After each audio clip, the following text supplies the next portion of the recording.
আমি আমার দাদির ঐতিহ্যবাহী পদ্ধতি ব্যবহার করে পাহাড়ি ভেষজ দিয়ে একটি প্রাকৃতিক শ্যাম্পু তৈরি করেছি। আমি আপনাকে দেখাবো। প্রথমে আমি বনে যাই এবং ময়ূরের পালকের পাতা সংগ্রহ করি, যা চুলের বৃদ্ধি এবং কালোভাব বাড়ায়। মধুর পাতা, যা চুল পড়া রোধ করে। লিগাস্ট্রাম লুসিরাম, যা দৃষ্টিশক্তি উন্নত করে এবং চুল কালো করে। এক্লিপ্টা প্রস্ট্রেটা, যা চুলকে শক্তিশালী এবং ঘন করে। এবং পলিগোনাম মাল্টিফ্লোরাম, যা মিষ্টি আলু নামেও পরিচিত, যা চুলের বৃদ্ধি বাড়ায়।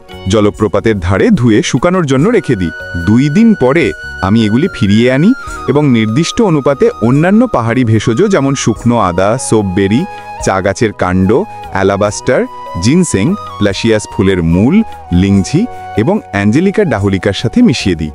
আমি এগুলি একটি মাটির পাত্রে ভিজিয়ে রাখি এবং সারা রাত ভিজিয়ে রাখি।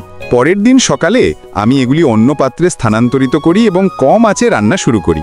পানি ভালোভাবে ফুটতে শুরু করলে আমি বন থেকে সংগ্রহ করা কিছু সবুজ ভেষজ যেমন সবুজ লিগাস্ট্রাম লুসিডাম, মুগওয়ার্ড, তুতপাতা, ময়ূর পাতা, এক্লিপ্টা প্রস্ট্রাটা যোগ করি এবং 2 ঘন্টা ধরে রান্না করি, যাতে ভেষজের সমস্ত ঔষধি গুণ পানিতে স্থানান্তরিত হয়। এখন আমি এটি একটি সূক্ষ্ম চালুনি দিয়ে ফিল্টার করি। এই কাজের জন্য অনেক পরিশ্রম প্রয়োজন। তুমি যদি তোমার মাকে ভালোবাসো, তাহলে তুমি অবশ্যই ভিডিওটি লাইক করবে এবং চ্যানেলটি সাবস্ক্রাইব করবে এবং একটি সুন্দর মন্তব্য করবে। এখানে আমাদের 100% প্রাকৃতিক শ্যাম্পু প্রস্তুত। এটি কেবল চুল ধোয়ায় নয়, বরং এটিকে আরও কালো, ঘন এবং শক্তিশালী করে। এবং এই প্রাকৃতিক শ্যাম্পু চুল ভাঙা এবং চুল পড়া রোধ করে। তুমি আমার প্রাকৃতিক শ্যাম্পু এবং আমার চুলকে 10-এর মধ্যে কত নম্বর দেবে?